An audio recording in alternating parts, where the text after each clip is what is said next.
Bom dia a todos. Vamos iniciar mais uma coletiva das estatísticas monetárias e de crédito.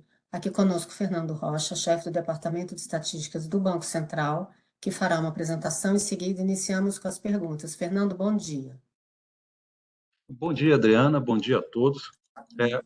Nós vamos hoje fazer a divulgação das estatísticas de crédito brasileiro para o mês de setembro. E antes de começar a estatística, a divulgação tradicional, eu só queria mencionar com vocês que naquele indicador que o Banco Central elaborou para acompanhar a previsão legal de que a soma dos juros e mais os encargos cobrados sobre as dívidas de cartão rotativo, que isso não podia ultrapassar o valor original da dívida. A partir do começo deste ano, o Banco Central criou um indicador para acompanhar, né, estatisticamente, essa relação definida pelo critério legal. E, ao final, a gente vai comentar que na divulgação de hoje, com os dados de setembro, a gente teve, pela primeira vez, duas instituições financeiras que chegaram no percentil mais elevado do nosso acompanhamento, né, no percentil 99, que ultrapassaram 99% dessa relação. Portanto, a gente pode imaginar que, a partir de agora, essas operações deixarão de acumular juros e provavelmente vai ser os primeiros casos que a gente conseguiu identificar, né, em que o critério da lei passará a ser aplicado a partir de agora, né? Então, a gente volta a isso ao final da coletiva, mas eu acho que era um fator importante para a gente ressaltar logo de início. A tabela com esse nosso acompanhamento está divulgado junto com o texto que acompanha esta nota para a imprensa, né, no site do Banco Central, né, no link das estatísticas, né? Então, bom, voltando para a nota para a imprensa, começando pela tabela 1, vocês sabem que a tabela 1 da nota para a imprensa de crédito apresenta o chamado crédito ampliado ao setor não financeiro, que é a medida mais abrangente de crédito da economia brasileira e que, no mês de setembro, superou 1,5 vezes o PIB do Brasil, ou seja, o total de crédito ofertado por todas as fontes, seja o tradicional crédito bancário, seja o crédito do mercado de capitais, ou o crédito ofertado para residentes no Brasil por não residentes, a soma desse estoque de crédito atingiu 153,3% do PIB brasileiro, o que em reais equivale a 17,5 trilhões, né? Neste mês, comparado setembro com o mês anterior, agosto, o crédito ampliado se reduziu 0,5%, 0,5%, estimulado pela redução que aconteceu nos saldos da dívida externa. A maioria desses saldos, principalmente no caso dos empréstimos externos, são denominados em dólares e, neste mês de setembro, esse saldo se reduziu 1,8%. Mas é importante lembrar que também neste mês ocorreu uma apreciação cambial, né, da relação dólar-real, real por dólar, melhor dizendo, de 3,7%. Né? Então, essa apreciação cambial contribuiu para reduzir os saldos da dívida externa, o que contribuiu para reduzir o saldo do crédito ampliado. Os títulos de dívida pública, o estoque de títulos de dívida pública também se reduziram 1,5% devido a resgates ocorridos no período, né? Enquanto isso, né, os empréstimos do Sistema Financeiro Nacional cresceram 1,1% no mês. Então, contrabalançaram parcialmente essas duas outras parcelas do crédito ampliado que se reduziram. Quando a gente faz uma comparação com um período maior de tempo, né, nos últimos 12 meses, comparando o saldo de setembro de 2024 com o de setembro de 2023, a gente vê um crescimento bem mais significativo, né, no crédito ampliado, cresceu 12,6%. Né? Nesse caso, nessa base de comparação, mais da metade desse crescimento foi devido ao aumento do saldo dos títulos de dívida, que cresceram quase 16%, né? 15,9%, um percentual superior ao crescimento do crédito ampliado total. A dívida pública, nesse caso, se expandiu 13,4%, mas, além dos títulos de dívida, nós também tivemos crescimento, tanto nos empréstimos do Sistema Financeiro Nacional, 9,5%, quanto no caso dos títulos de dívida privado, nos títulos de dívida securitizado e também, né, nos empréstimos externos, né? Este dado agregado, né, a gente apresenta aqui nas estatísticas de crédito, mas a gente também pode ver os dados de dívida externa com mais detalhamento né, na estatística do setor externo, cuja a nota para a imprensa foi divulgada ontem. O desempenho da dívida pública, a gente também pode ver na estatística fiscal, que era para ser divulgada amanhã, foi adiada, vai ser divulgada no dia 11 de novembro. E, no caso dos empréstimos do Sistema Financeiro Nacional, nós vamos detalhar nesta mesma nota para a imprensa, ou seja, este crédito ampliado, de uma certa forma, faz uma integração, né, nas diversas estatísticas que o Banco Central publica. O crédito ampliado pode ser dividido também entre os seus tomadores, os tomadores de crédito, né? Ou seja, o governo, as empresas e as famílias, né? O crédito tomado pelo governo pode ser melhor discutido nas estatísticas fiscais, como eu já mencionei. No crédito ampliado às famílias, que é o nosso enfoque agora, o saldo do crédito atingiu 6,1 trilhões de reais no mês de setembro, o que representou 53,8% do PIB do país. Também nesse mês houve uma redução de 0,5%, mas um crescimento de 12,1% nos últimos 12 meses, né? Novamente, tal qual no caso do crédito ampliado total, o principal responsável pela queda no mês de setembro do saldo do crédito ampliado para as empresas foram os empréstimos da dívida externa, que se reduziram em 3,1%. Lembrando novamente que houve uma apreciação cambial de 3,7% no mês, né? Os empréstimos do Sistema Financeiro Nacional cresceram 1,4% em setembro, né, mantendo a sua trajetória de expansão. Nos últimos 12 meses, quando a gente olha só o crédito às famílias, o principal responsável pelaquela ampliação de 12,1% que eu mencionei antes foi o desempenho dos títulos de dívida, ou seja, do mercado de capitais privado, que cresceu a um percentual que foi o dobro do crescimento do crédito ampliado para empresas, né? Enquanto o crédito ampliado a empresas cresceu 12,1%, os títulos de dívida privados cresceram 24,1%, né? Então, metade, um pouco mais, na verdade, da metade do crescimento foi devido a essa modalidade. Como essa modalidade é uma modalidade que vem há bastante tempo tendo um desempenho, um dinamismo superior aos demais componentes do crédito ampliado, ela vem ganhando representatividade, né? E a gente sempre gosta de enfatizar, a partir dos dados da tabela 1, que o crédito ampliado a empresas, ou o crédito ampliado como um todo, é importante para a gente ter uma visão completa da oferta de crédito, né, do capital de terceiros colocado à disposição, seja das empresas, nesse caso, ou das famílias, ou do setor não financeiro como um todo. Isso porque a gente costuma olhar só o crédito bancário, e hoje, se olhar os dados do crédito ampliado a empresas, que está na tabela 1, nós vamos ver que os empréstimos do Sistema Financeiro Nacional representam 33,8% do total do crédito ampliado para as empresas. Ou seja, os empréstimos do Sistema Financeiro Nacional representam 1/3 do crédito ampliado. Então, se a gente olhar só os empréstimos bancários, certamente é um foco, inclusive das nossas estatísticas, e nós temos muito mais detalhes sobre essa parcela do crédito, a gente vai estar vendo 1/3 e não a figura total. Grosso modo, com os dados da tabela 1, vocês podem ver que o crédito total às empresas é dividido em 3 parcelas que são praticamente iguais atualmente. Os empréstimos do Sistema Financeiro Nacional têm um estoque de 2,1 trilhões. O saldo da dívida externa convertido em reais equivale a 2 trilhões. E os títulos de dívida privados ou securitizados somam 1,9 trilhão, né, de reais, todos os dados no final de setembro. Ou seja, é como se nós tivéssemos 3 partes iguais. Eu acho que essa é a importância da divulgação dessa estatística de crédito ampliado, que dá uma visão mais abrangente, né, do crédito da economia brasileira. Bom, com isso, a partir da tabela 2, nós detalhamos os créditos e financiamentos, empréstimos e financiamentos do Sistema Financeiro Nacional, que é aquela estatística sobre a qual nós temos mais informações, complementarmente ao saldo. Nós temos informações de concessões, as taxas de juros, a inadimplência, também os spreads, o indicador de custo do crédito, o prazo médio, um conjunto mais amplo de estatísticas. Então, analisando essa parcela, lembrando que, por exemplo, no caso das empresas, ela responde por 1/3 desse total, se a gente olhar o saldo do crédito do sistema financeiro como um todo, ele se situou em 6,2 trilhões de reais no mês de setembro.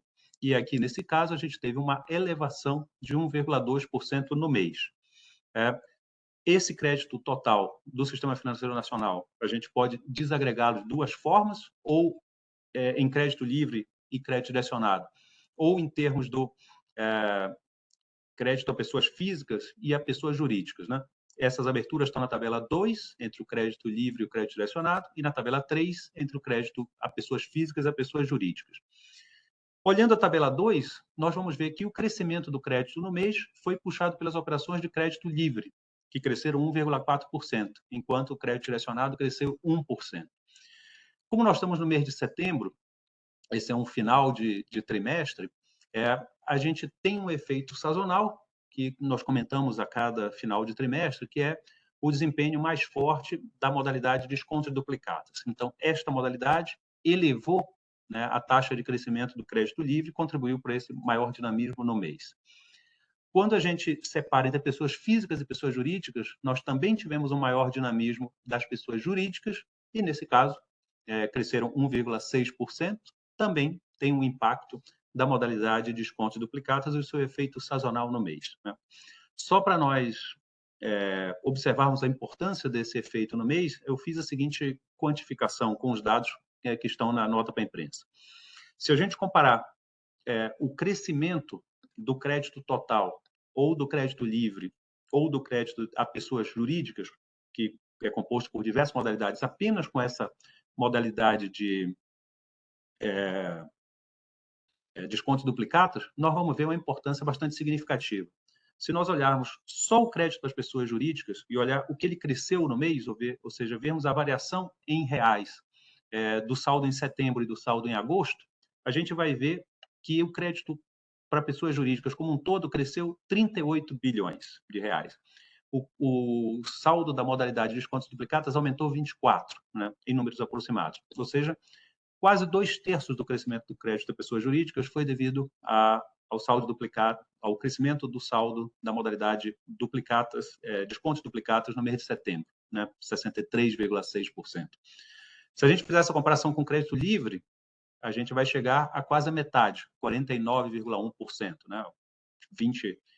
49,2 bilhões foi o aumento do saldo do crédito livre e o desconto duplicados ficou por volta de 24.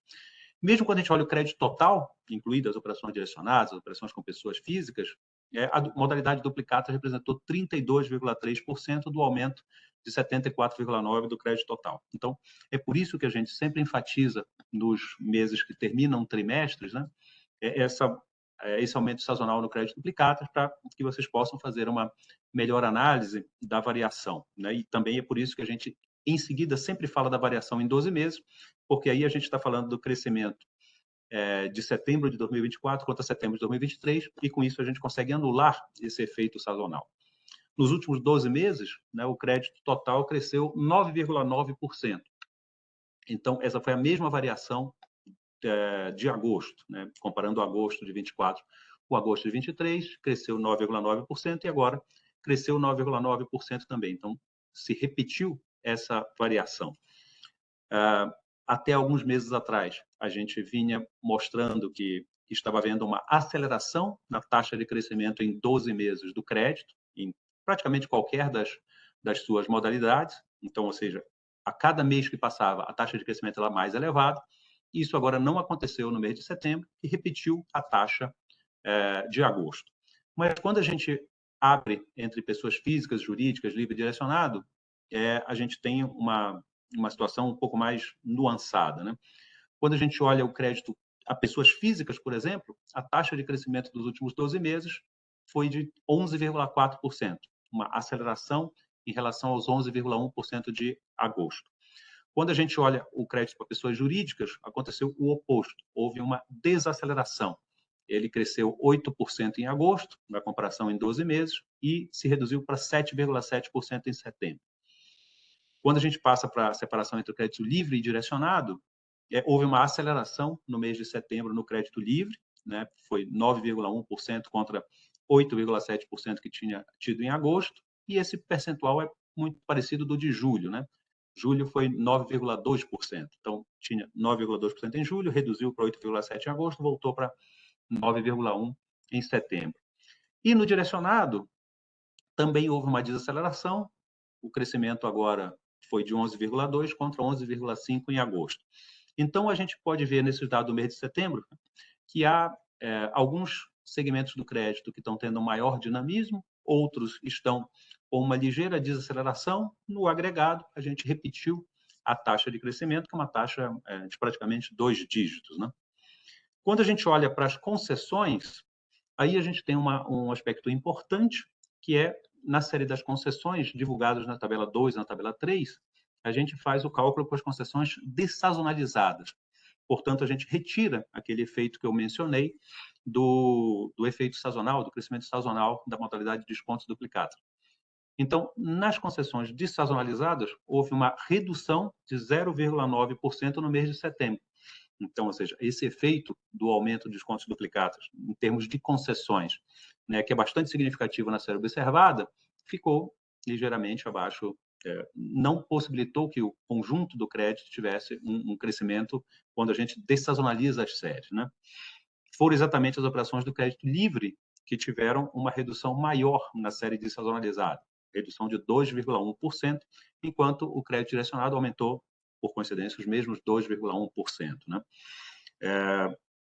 Quando a gente olha o crédito para pessoas jurídicas, né, também teve uma redução dessazonalizada de 1,7%, ou seja, mesmo o aumento de, claro, tem o conjunto das modalidades, né, tanto no crédito livre quanto nas pessoas jurídicas, mas mesmo com isso, né, o aumento das concessões da modalidade de descontos duplicatas aparentemente ficou um pouco aquém, né, do padrão sazonal, contribuindo para um valor negativo na série das concessões dessazonalizadas, né? Quando a gente olha os últimos 12 meses, aí a gente acumula as concessões observadas nos últimos 12 meses e divide pelos 12 meses anteriores, aí a gente tem um crescimento das concessões de 13,2%, puxada pelo crédito livre, cresceu um pouco acima disso, 13,8%, enquanto o direcionado cresceu 8,7%, né? Então, a gente pode olhar o crédito pelos saldos no mês, né? Teve um crescimento influenciado pelo aspecto sazonal que eu mencionei. Nos últimos 12 meses, a gente repetiu a taxa de crescimento em agosto e, quando olha as concessões, teve uma redução, né, em relação ao mês anterior, mas continua, né, um crescimento mais significativo quando a gente olha os últimos 12 meses, né? Então, eu acho que esse é um conjunto interessante de dados para se olhar a dinâmica do crédito até agora. Continuando com os dados que estão nas tabelas iniciais, né, tabela 2 e tabela 3 sobre o crédito total, nós já falamos de saldos e de concessões, e agora vou mencionar a taxa de juros, né, e termino com a inadimplência. A taxa de juros das novas contratações de crédito ocorridas no mês de setembro atingiu 27,6%. Isso é uma média ponderada de todas as taxas de juros de cada uma das operações de crédito que aconteceram no mês de setembro. Isso representa aproximadamente uma estabilidade no mês, uma ligeira redução de 0,1 ponto percentual, em agosto era 27,7, né? Essa taxa de 27,6, né, considerando essa ligeira redução, é a menor taxa de juros na média do crédito mensal desde maio de 2022, mas muito próximo de maio de 2022, que era 27,5. E nos últimos 12 meses, a gente vê também, né, uma redução da taxa de juros do crédito total, reduziu 2,6 ponto percentual, puxado pelas operações de crédito livre, que se reduziram 3,4 pontos percentuais, né? Quando a gente separa entre pessoas físicas e pessoas jurídicas, a taxa de juros das operações para pessoas jurídicas ficou em 17,7% ao ano, agora no mês de setembro, e reduziu 0,7 ponto percentual no mês. E se a gente olha em 12 meses, essa redução foi de 2,1 ponto percentual. Quando a gente passa para a taxa de juros da pessoa física, ela se situou na média em 32,4% ao ano, teve uma elevação de 0,3 ponto percentual no mês, mas nos últimos 12 meses ainda tem aquela redução de 3,1 ponto percentual, né? Ou seja, teve uma redução para pessoas jurídicas, um aumento para pessoas físicas, a taxa de juros média ficou praticamente estável. Quando a gente olha nos últimos 12 meses, ela ainda está bastante abaixo, né? Se a gente olhar agora especificamente o crédito livre, no texto da nota para a imprensa, nós temos uma tabela que a gente busca desagregar nas operações de crédito livre essa redução de taxa, essa variação, melhor dizendo, de taxa de juros, para buscar estabelecer o quanto disso é o que a gente chama de efeito taxa, ou seja, os bancos efetivamente reduzindo ou aumentando, né, no caso, as taxas de juros, e quanto disso é o efeito saldo, ou esse efeito saldo é um efeito da agregação de médias, né? A gente tem essa taxa de juros de pessoas físicas, por exemplo, é uma média que envolve desde as operações de crédito consignado, que tem uma taxa de juros bem mais baixa, na faixa de 20% ao ano. Envolve também, por exemplo, operações de aquisição de veículos, que tem também uma garantia sólida e tem taxas também mais baixas nessa mesma faixa, mas inclui também operações do crédito não consignado, que por ser garantia já tem uma taxa próxima a 80%, 90% ao ano, e, claro, o crédito no cartão rotativo, que a taxa ultrapassa 400%. Então, para botar todas essas taxas numa mesma média, a gente faz essa média, mas essa média pode variar de acordo com a ponderação de cada um dos índices. Ou seja, mesmo que não tenha nenhuma taxa em nenhum banco, essa média pode variar caso a ponderação de uma taxa mais alta seja maior, a taxa sobe, ou a ponderação da taxa menor seja maior, a taxa desce. Então, esse efeito saldo é fruto dessa ponderação das taxas de juros, né? Então, se a gente olhar essa tabela que está no texto da nota para a imprensa, a gente vai ver que no caso do crédito livre, nas operações com pessoas físicas, houve um aumento de taxa no mês de 0,5%. Esse aumento foi devido a, efetivamente, aumento de taxas. Os bancos aumentaram as suas taxas no mês de setembro. Já quando a gente olha para pessoas jurídicas, que a gente viu uma redução na taxa de juros do crédito livre para pessoas jurídicas, houve uma redução nas taxas. Então, um ligeiro aumento no saldo, mas prevaleceu essa redução das taxas, né? Então, a gente tem esses dois componentes distintos na taxa de juros do crédito livre para pessoas físicas. O crédito livre aumentou sua taxa de juros em função de aumento nas taxas. No crédito para pessoas jurídicas, houve uma redução nas taxas de juros, também pelo efeito taxa, que superou, né, o efeito saldo. Partindo para a inadimplência, que é o último ponto dessa visão mais geral sobre o crédito do Sistema Financeiro Nacional no mês de setembro, foi registrada uma inadimplência de 3,2% em setembro, e esse número representa uma estabilidade em relação aos últimos 2 meses, ou seja, esse é o terceiro mês seguido de estabilidade das taxas de inadimplência. Quando a gente olha nos 12 meses, há uma ligeira queda de 0,2%. E, se a gente olhar o dado mensal, ele permaneceu estável, seja no crédito livre, no crédito direcionado, na pessoa física e na pessoa jurídica. Então, nós podemos dizer que a inadimplência no país está baixa e continua continua baixa, né? Continua estável, sem nenhum movimento recente, né? Depois dessa visão geral do mercado de crédito brasileiro, eu queria passar para olhar o desempenho no mês das principais modalidades, né? Começando, então, com as operações do crédito livre para pessoas jurídicas, é claro que no mês de setembro a modalidade de maior destaque é o desconto de duplicatas e recebíveis, né? Os dados do saldo dessa modalidade estão na tabela 6. Houve um aumento no mês de 14,2%, um aumento muito significativo, né? Então, ele é mais um indício de que esse aumento é sazonal, ou seja, a gente pode esperar uma redução desse saldo no mês que vem, também por fatores sazonais. Mas quando a gente olha nos últimos 12 meses, como eu já mencionei, elimina esse fator nacional, o fator sazonal, o crescimento foi de 8,1%, né? Ou seja, o crescimento no mês é muito maior do que o crescimento no ano, né? Então, 8,2% é o crescimento em 12 meses. Eu acho que esse é um fator importante para a gente ter aqui. Quando a gente olha para as concessões na tabela 10, a gente também vê um crescimento sazonal muito significativo, um crescimento de 35,5%. E aqui eu volto com aquele comentário que eu fiz na redução das concessões desazonalizadas para pessoas jurídicas ou para o crédito livre, né? Ou seja, é claro que o crédito livre e o crédito para pessoas jurídicas envolve um amplo conjunto de modalidades, não só o desconto duplicados, mas mesmo esse crescimento de 35,5% dos descontos duplicados é inteiramente sazonal, tanto que quando a gente dessazonaliza a série, ele não impulsiona a série dessazonalizada para um valor positivo, né? Nos últimos 12 meses, ou seja, sem esse fator sazonal, o aumento das concessões de crédito duplicadas chega a 7,2%, né? Se a gente olhar as taxas de juros da modalidade, elas ficaram estáveis no mês, né? Variaram, reduziram 0,1 ponto percentual e chegaram a 16,2%, né? A gente tem também nessa modalidade uma inadimplência baixa, de 0,6%, e esse valor está estável pelo terceiro mês, ou seja, o terceiro mês que a gente vê esse valor de 0,6%. Uma curiosidade, né, que vocês podem ver na tabela 19, essa inadimplência, essa modalidade, se vocês lembram, ela foi bastante impactada por aquele evento de crédito de janeiro de 2023, né? Então, antes desse evento de crédito, a taxa de inadimplência da modalidade era exatamente esse 0,6. Desculpa. No máximo, algo em torno de 0,5, 0,6. Ou seja, deixando os impactos daquele evento para trás, a taxa de inadimplência do desconto duplicatas já está estável há 3 meses, em valores baixos, em valores iguais ao que eles eram antes, né?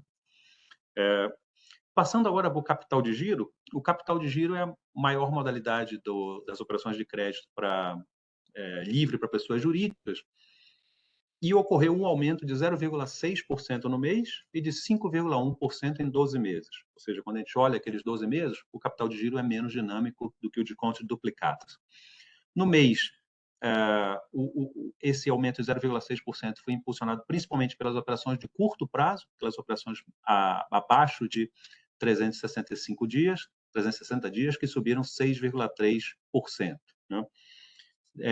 Também foram as operações de curto prazo que puxaram o aumento das concessões do capital de giro, subiram 35,5% no mês, enquanto o capital de giro total, impulsionado por isso, cresceu 21,2%, né? Mas isso é uma característica deste mês de setembro específico. Quando a gente olha nos últimos 12 meses, a concessão é bem menor do que o crescimento da concessão é bem menor do que isso, está em 7,3%, né? A modalidade também tem taxa de juros em redução em setembro, chegaram a 20,5%, é uma redução de 1 ponto percentual, 1,1 ponto percentual no mês, para ser mais preciso, e de 2 pontos percentual nos últimos 12 meses, com inadimplência em 4,8% e estável, né? No caso das operações de financiamento do comércio exterior brasileiro, o destaque em setembro foi o ACC, com crescimento de 2,4% nos saldos, enquanto o financiamento das exportações se reduziu 1,8% no mês, né? Então, a gente viu na coletiva de imprensa de ontem que, na comparação interanual, as exportações do Brasil estão estáveis, mas no patamar recorde da série, né? Quando a gente tem os dados acumulados do ano, e isso se traduz, né, na necessidade de financiamento para essas exportações. Então, teve crescimento numa modalidade e redução de outra modalidade do financiamento ao setor externo, né? Também são operações praticamente sem inadimplência abaixo de 1% nos dois casos, né? Houve também crescimento em aquisição de veículos, 1,4%, na conta garantida, 4,7%, e na modalidade que vocês podem ver nas últimas colunas da tabela 6, chamada Outros, né? Que é uma modalidade que inclui algumas renegociações de crédito, que cresceu 4,6% no mês de setembro. Passando agora para o crédito livre para pessoas físicas, né? A principal modalidade é o crédito consignado. O crédito consignado teve uma pequena alta no mês, 0,3%, puxado pelo crédito direcionado, pelo crédito voltado a servidores públicos, né? Com 0,5% de crescimento.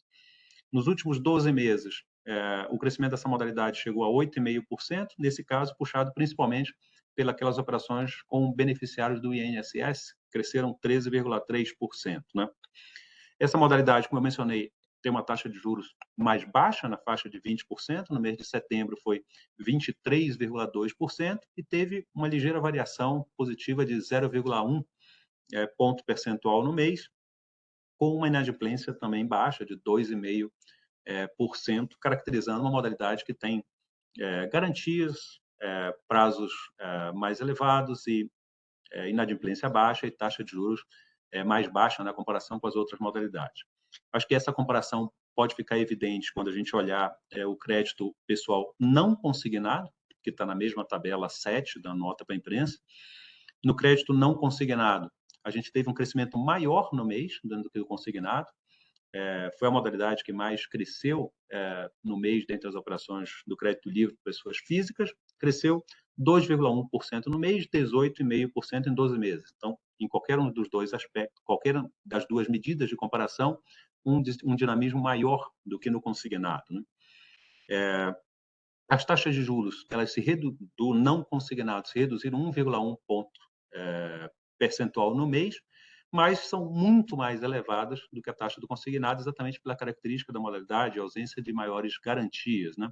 Então, a taxa chegou a 94,3%, né, no mês de setembro. A inadimplência dessa modalidade ficou em 6% no mês, está também muito maior do que os 2,5% da modalidade consignada, né? Então, acho que isso exemplifica a diferença entre as duas modalidades. A aquisição de veículos também teve um desempenho importante no mês, com crescimento de 1,7%, e nos 12 meses chegando a quase 20%, né, 19,7% de crescimento. Também é uma modalidade com garantias, né? No caso, o próprio veículo é a garantia da operação de crédito, então a taxa de juros também está na faixa de 20%, 25,5% ao ano, e se reduziu ligeiramente, 0,2% no mês, com uma inadimplência nessa modalidade na faixa de 4,5%.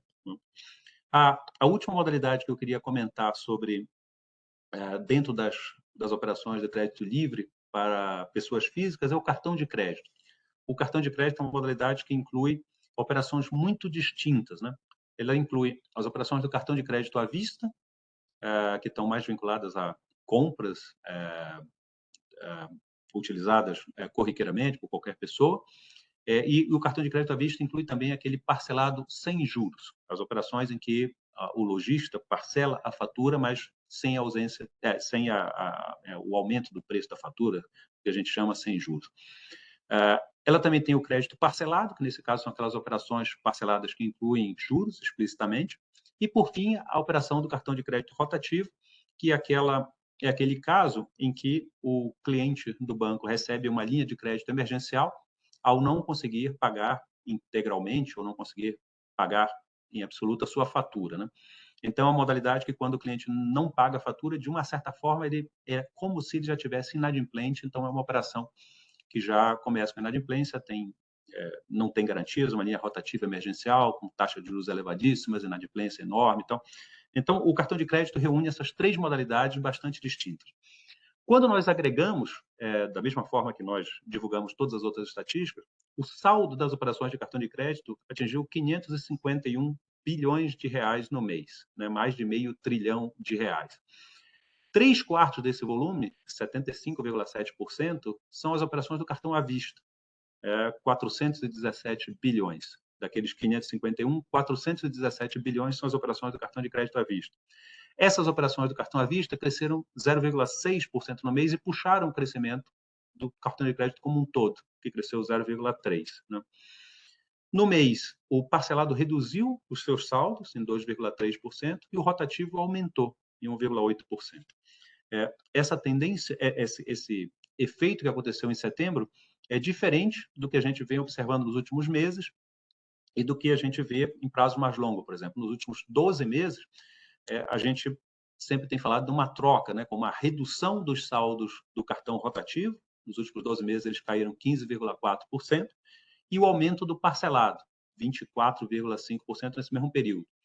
O que a gente sempre analisou como indicando uma certa, digamos assim, troca de saldos, uma possibilidade de negociação, né, dos clientes com as suas instituições financeiras, saindo, né, do rotativo, que tem saldos decrescentes, né, embora tenha aumentado um pouco no mês de setembro, partindo, por exemplo, para a modalidade do crédito parcelado, no cartão de crédito, né? Por fim, a gente teve um novo aumento no mês de setembro nas taxas de juros do cartão de crédito rotativo, que atingiram 438,4% agora em setembro.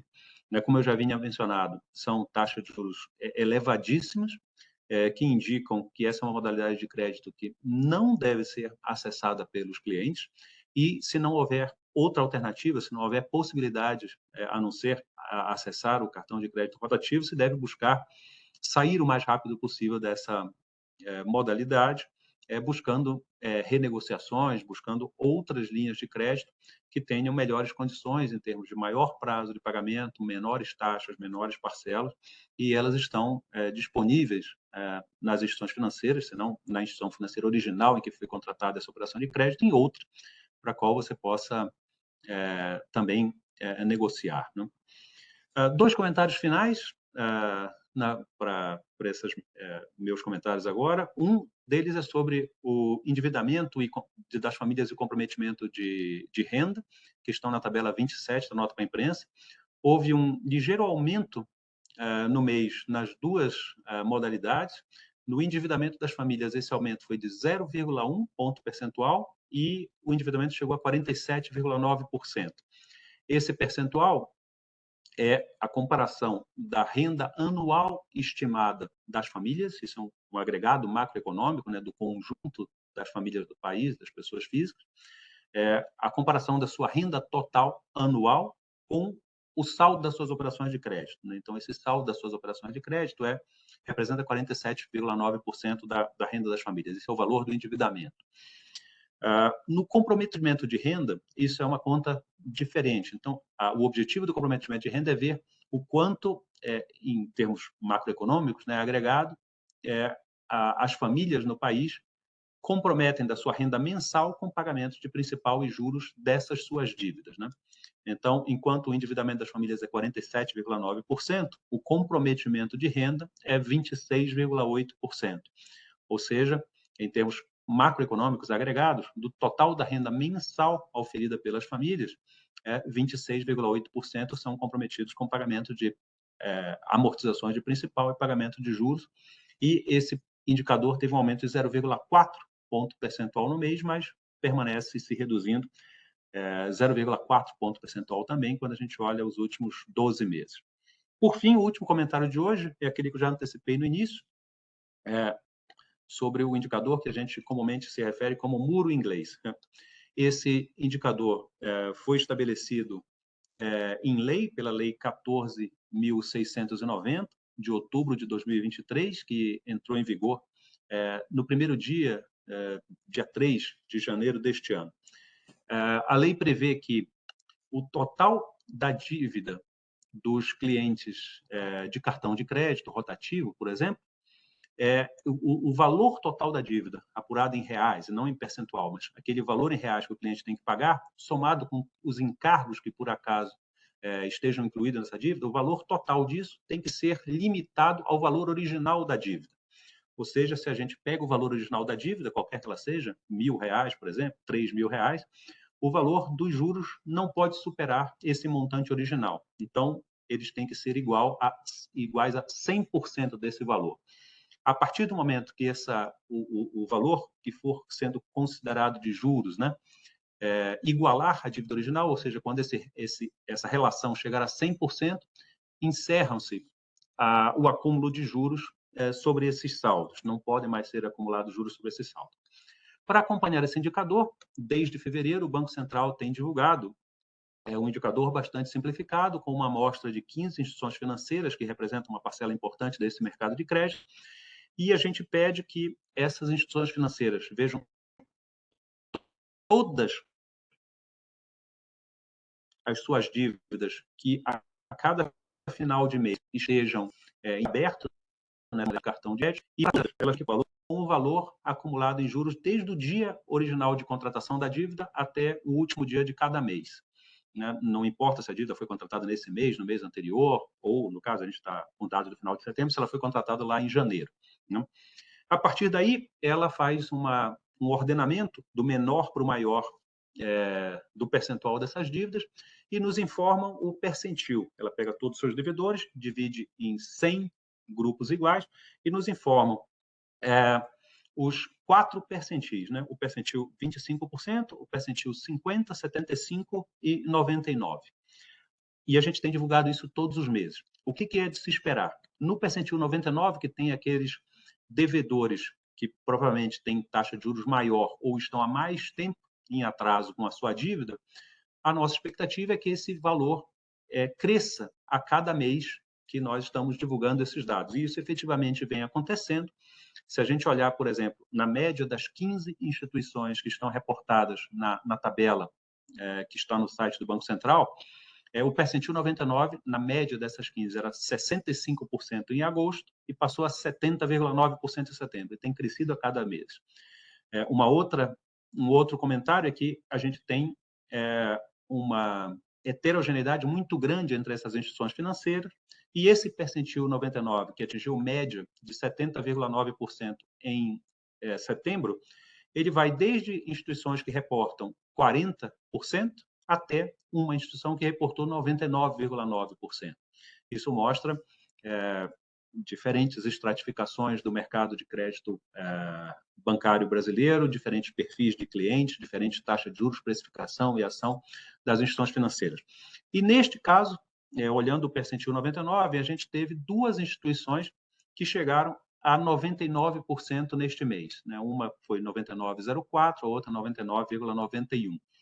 Nesses casos, como esse valor está muito próximo de 100%, a gente pode afirmar estatisticamente que, muito provavelmente, a gente já deve ter nessas instituições, pelo menos, clientes que chegaram ao patamar máximo legal e, a partir de agora, esses valores não terão mais acúmulo de juros. A gente vinha desde as primeiras divulgações fazendo esse acompanhamento estatístico, mostrando uma parcela, sei lá, que antes estava em 30%, subindo para 40%, 50%. Em algum momento, quando passar tempo suficiente, a lei terá efeitos, digamos assim, efetivos para alguns clientes, e eu acho que agora se pode dizer que esse momento chegou a partir desse relato de que pelo menos duas instituições financeiras chegaram naquele percentil dos seus maiores devedores a 99%. Bom, com isso eu encerro aqui os pontos que eu tinha selecionado para trazer para vocês nessa apresentação inicial e devolvo a palavra para a Adriana, que vai organizar a sessão de perguntas que vocês possam eventualmente ter. Muito obrigado. Obrigada, Fernando. Quem quiser fazer alguma pergunta, é só clicar na mão que está disponível na tela e, quando chamado, por gentileza, se apresentar, nome e veículo que representa. Vamos iniciar com Gabriel. Fernando. Gabriel, bom dia.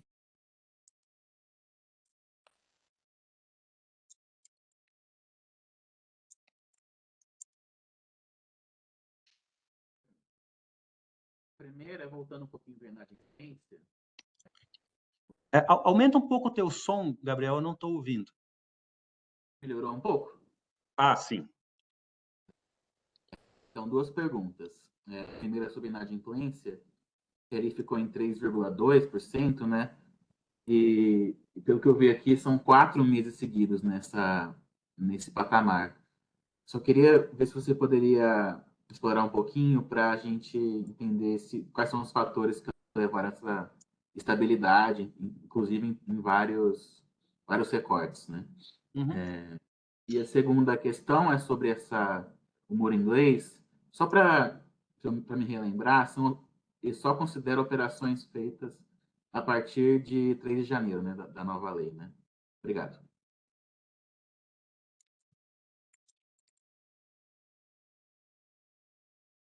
Opa, então vamos lá.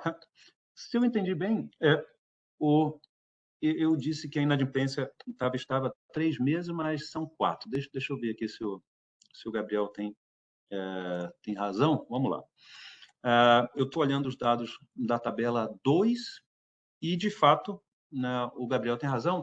Temos 4 meses que a inadimplência está estável em 3,2% dos saldos do crédito total do Sistema Financeiro Nacional. De julho até setembro, a inadimplência está estável. Primeiro comentário. Inadimplência baixa e estável é uma boa informação, tanto para as instituições financeiras, que são optantes de crédito, quanto principalmente para os clientes, que são os demandantes de crédito, que são os devedores. Uma inadimplência baixa mostra que tanto as pessoas físicas quanto as pessoas jurídicas estão conseguindo pagar as suas dívidas, ou seja, que aquele planejamento que a pessoa fez ou que a empresa fez está sendo bem sucedido nas condições em que ele foi concedido, né?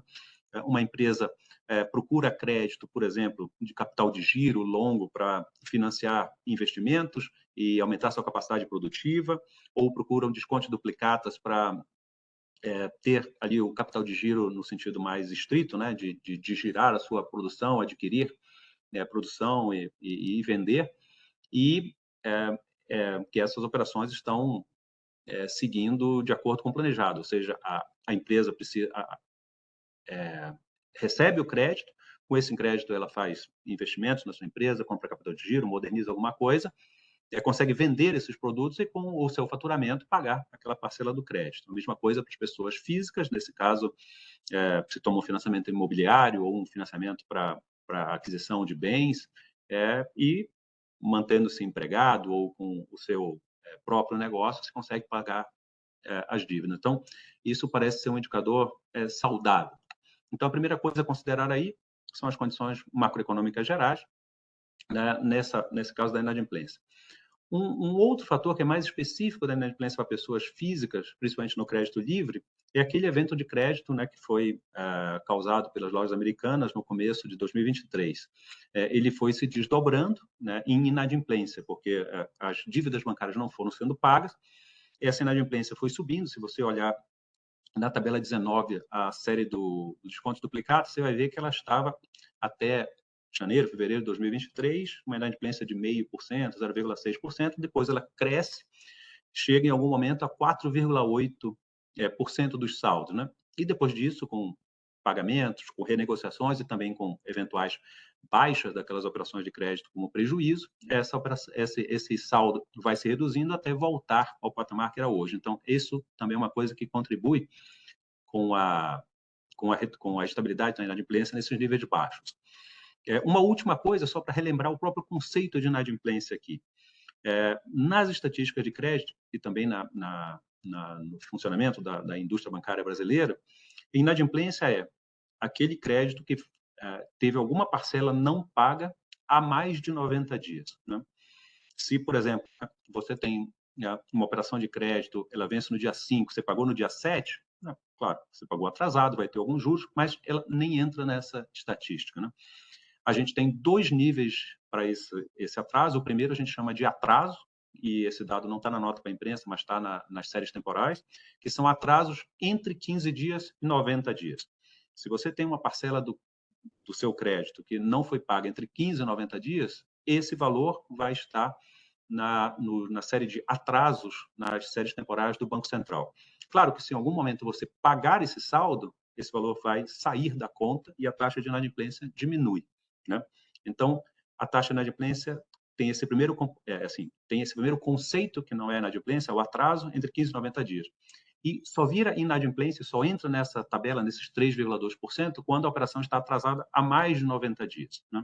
Então, você tem um atraso entre 0 e 15 dias, que provavelmente você pode interpretar como uma incapacidade muito, muito curta de pagamento, que foi resolvida ali, bola para frente.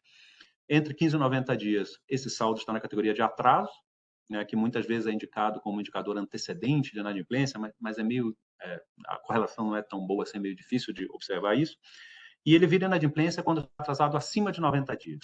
Mas, em algum momento, essa inadimplência deixa de ser inadimplência. Quando ela passa de 180 dias de atraso, a regulamentação bancária brasileira diz que você não deve mais considerar isso como inadimplência, ou seja, como aquela operação que ainda tem muita probabilidade de ser paga.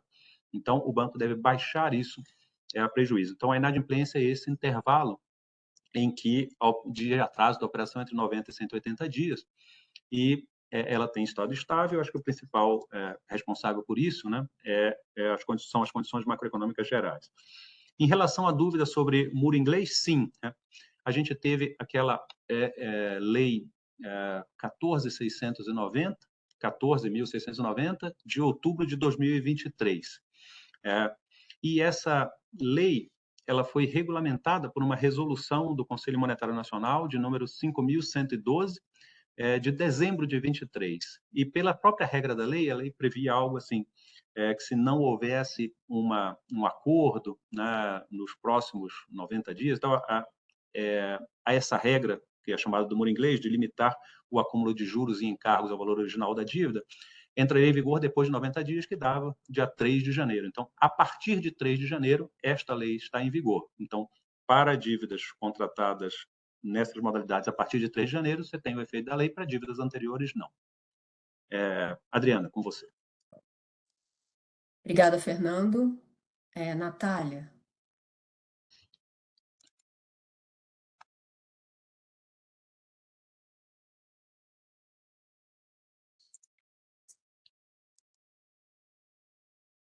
Oi, bom dia. É Natália Garcia, da Folha de São Paulo. Vocês me ouvem bem?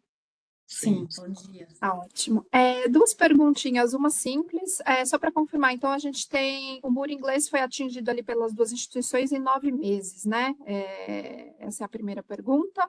E uma em relação à concessão de novos financiamentos imobiliários, na tabela, deixa eu abrir aqui, na tabela 13, para pessoas físicas, tem aqui mostra, né, uma redução mensal. Eu queria saber se dá para a gente pensar que isso está relacionado à discussão sobre falta de recursos, né, com os saques líquidos da poupança, tem toda a discussão da Caixa Econômica agora com a mudança de regras, claro que posterior, né, as estatísticas são de setembro, mas eu queria saber se dá para a gente relacionar as duas coisas, por favor. Opa, muito obrigado, Natália, pelas duas perguntas. Como você disse, não é fácil, supostamente a outra deve ser difícil. O que a gente pode ver com a estatística, né? Veja, a estatística nesse caso do muro inglês, e em geral também, na estatística de crédito, estatística fiscal, de balanço de pagamentos, ela não é propriamente um meio de controle de previsões legais, né? O controle, a supervisão e o acompanhamento das previsões legais são feitos diretamente pelas áreas responsáveis, né, nos diversos casos, nos diversos exemplos. A estatística, ela te traz indicadores para isso, e a partir de indicadores você pode avaliar se isso aconteceu ou não, mas a ação propriamente dita vai ser feita, assim, nesse caso concreto, tanto pelas instituições, né, que não podem deixar de cumprir a lei, tanto pelos órgãos governamentais que devem acompanhar esse cumprimento. O que nós temos na nossa estatística é a divisão dos devedores dos bancos que estão em atraso com seus pagamentos, ordenados pelo percentual da dívida em relação ao valor original da operação de crédito, né, do menor para o menor, do menor para o maior, dividido em 100 grupos, dos quais a gente pega uma amostra de 25%, que é aqueles caras que estão, digamos assim, na dívida inicial, e nesse caso a gente pode imaginar que tem uma grande rotatividade, né? O cara iniciou ali a sua dívida, conseguiu pagar, então saiu dali e veio algum momento. Em geral, essas dívidas são muito curtas, por um período curto de tempo, e você pode ver que elas somam, sei lá, 5% do valor da dívida original. Se a gente considerar que nesse mercado uma dívida expressa ao mês, uma dívida do cartão de crédito ao mês, ela está na faixa de 13%, ou 13%, 14%, 15%, alguma coisa assim, esses 5% são pessoas que ficaram menos de um mês na dívida do cartão de crédito, então tem muita rotatividade aí. Então, ou seja, você pode fazer essas inferências a partir desse número macroeconômico. Aí depois você vai dos 25%, 50%, 75%, quando a gente olha 99%, a gente está querendo mostrar estatisticamente aqueles devedores que provavelmente são os que têm uma taxa de juros maior no cartão de crédito, lembrando que a gente divulga médias, mas toda a média, né, por definição, tem taxas menores que a média e taxas maiores que a média, né? Então, ele deve representar aqueles clientes que têm taxas maiores, por isso mais rapidamente acumularam um valor mais elevado de dívida, e que estão há mais tempo sem pagar a dívida, ou seja, que tiveram menores condições de pagar essa dívida, né? A gente não sabe, por exemplo, se nesse grupo de setembro tem devedores que estão lá desde o primeiro mês até agora, mas com certeza estão mais tempo e com taxa de juros maiores. Quando esse percentil 99, digamos, se o o banco tem 100 clientes, cada percentil representa um cliente. Se o banco tem 1.000 clientes, cada percentil representa 10 clientes, né? Então, supondo esse banco que tenha 1.000 clientes, no percentil 99, ele tem 10 clientes. Então, esses 10 clientes, eles tiveram ali na média uma relação dos seus juros e encargos com a dívida original, nesses dois casos, de 99%. Vou pegar o caso maior, 99,91%. A gente ainda tem, depois do percentil 99, tem o percentil 100. E nesse percentil 100, a média terá que ser maior do que a do percentil 99. Então, a gente pode concluir desse indicador estatístico que sim, deve haver clientes específicos, casos concretos nas instituições financeiras em que a lei já está efetiva, né? Nesses dois casos, né? Pode ter outros casos em que tenha... Pois não. Não, é isso, mas são 9 meses, né? De janeiro a setembro, é isso, né? Ah, sim, isso. A lei começou em 3 de janeiro. A gente não tem como saber exatamente, por exemplo, pensa um caso hipotético em que, se o cliente tirasse uma dívida em 3 de janeiro e ele fosse acumulando aqueles juros mensais, vamos exagerar, supõe uma taxa de juros de 20% ao mês, né? Ele não precisaria de 9 meses para chegar lá. Então, se esse cara não chegou a 100, é porque ele quitou sua dívida antes disso ou porque ele renegociou com o banco e saiu dessa dívida, né? Então, ele saiu dessa estatística. O fato de que, na estatística de setembro, teve uma instituição que apareceu com 99,91%, não quer necessariamente dizer que este cliente que chegou a 99,91%, ele está em dívida desde o dia 3, né? Mas, sim, a primeira vez que a gente viu esse 99,91%, dando um indicador claro de que bateu no muro, né? E que o fato de bater no muro, você não pode mais continuar pagando juros, aconteceu com 9 meses de vigor da lei. Resolvida essa parte? Vamos lá para outra. Legal. Beleza, vamos lá para outra, né? O que a Natália está dizendo é o seguinte: na tabela de concessões dos recursos direcionados para a pessoa física, que é a tabela 13, a gente tem a concessão de financiamento imobiliário, né? Então, o que essa estatística está dizendo? São as novas operações de financiamento imobiliário que estão acontecendo a cada mês. Então, no mês de setembro, se a gente somar cada uma das operações de crédito para a compra de imóveis por pessoas físicas e somar seus valores, né, esse total é a concessão do mês. Ela chegou a 20,7 bilhões de reais. Esse valor é menor do que os 21,6 bilhões de agosto, ou seja, teve uma redução de 4,4%. Se a gente olhar a série para trás, a gente vai ver que a tendência das concessões são de crescimento. Por exemplo, em janeiro, esse valor era 15 bilhões, 15,0. Passou a 15,6 em fevereiro, 17,6 em março, 18,7 e assim por diante. Chegou o valor máximo que essa série atingiu no ano de 2000, o valor mensal máximo no ano de 2024 foi exatamente agosto, que chegou a 21,6 bilhões e agora se reduziu para 20,7.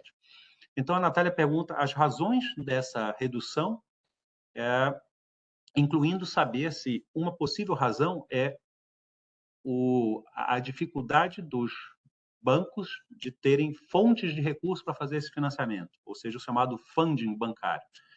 Para operações de financiamento imobiliário, principalmente na coluna F da tabela 13, que são as operações com taxas reguladas, como o próprio nome já está dizendo, essas taxas são reguladas, elas estão provavelmente abaixo das taxas de mercado, e isso implica o fato de que tem uma fonte de financiamento específico. Todo mundo sabe, recurso de caderneta de poupança, uma parcela desses recursos são direcionados para financiamento de imóveis, né? Esse financiamento imobiliário. Como a caderneta de poupança tem também um limite para os juros que ela recebe, a gente tem visto ao longo do tempo uma redução dos saldos de caderneta de poupança, com os poupadores migrando para outras modalidades de investimento que pagam mais, que têm juros maiores, né? Tem uma discussão muito grande sobre isso já há bastante tempo, né? Com essa medida de, digamos, de educação financeira até dos clientes saindo da caderneta de poupança para outras modalidades de financiamento, mesmo que sejam de renda, de aplicação, melhor dizendo, mesmo sendo de renda fixa, mas que tenham taxas de juros mais atraentes para os poupadores, esse saldo da caderneta de poupança diminui e a capacidade dele financiar imóveis também diminui. Com isso, foram sendo criadas outras formas, outras fontes, né, de financiamento para essa operação imobiliária. E essa é uma discussão constante, né, no mercado. O que a estatística diz é que, para uma série que vinha crescendo ao longo do ano inteiro, você teve uma redução mensal, que foi a redução de agosto para setembro.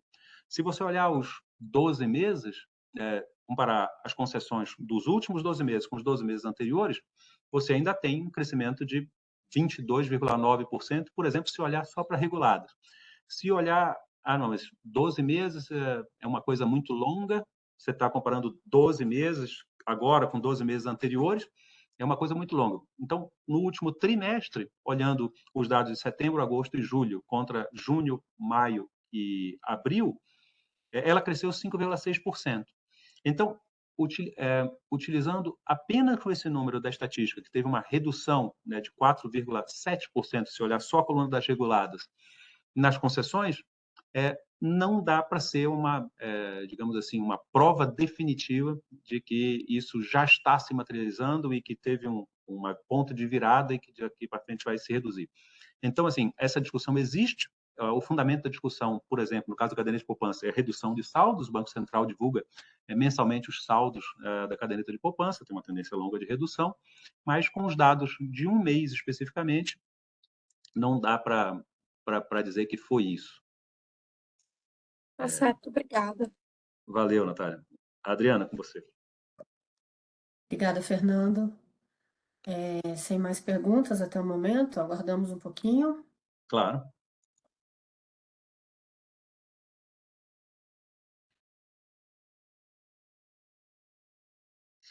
Bom, acho que é isso. A qualquer momento, né, se houver novas dúvidas, quando, sei lá, estiverem estudando mais o tema, forem redigir as matérias, é só encaminhar as perguntas para a ZIMP. Então, eu queria agradecer a participação de todos aqui, relembrar mais uma vez que nós não vamos ter a divulgação das estatísticas fiscais que estavam originalmente previstas para amanhã, né, em função do movimento, né, reivindicatório dos servidores da Secretaria do Tesouro Nacional. O Banco Central não recebeu alguns inputs, algumas informações necessárias e importantes para a sua divulgação de estatística. Nós estamos aguardando ainda receber essas informações. Espero que elas cheguem ainda nesta semana e tudo, mas a gente precisa de um tempo para processar essas informações e compilar a estatística. Então, a divulgação das estatísticas fiscais referentes ao mês de setembro foi adiada para o dia 11 de novembro. Então, convido a todos no dia 11 de novembro, às 10h30 da manhã, para a gente completar esse ciclo de divulgações sobre os dados de setembro. Muito obrigado, bom dia a todos. Obrigada, Fernando, obrigada a todos e até a próxima, um bom dia.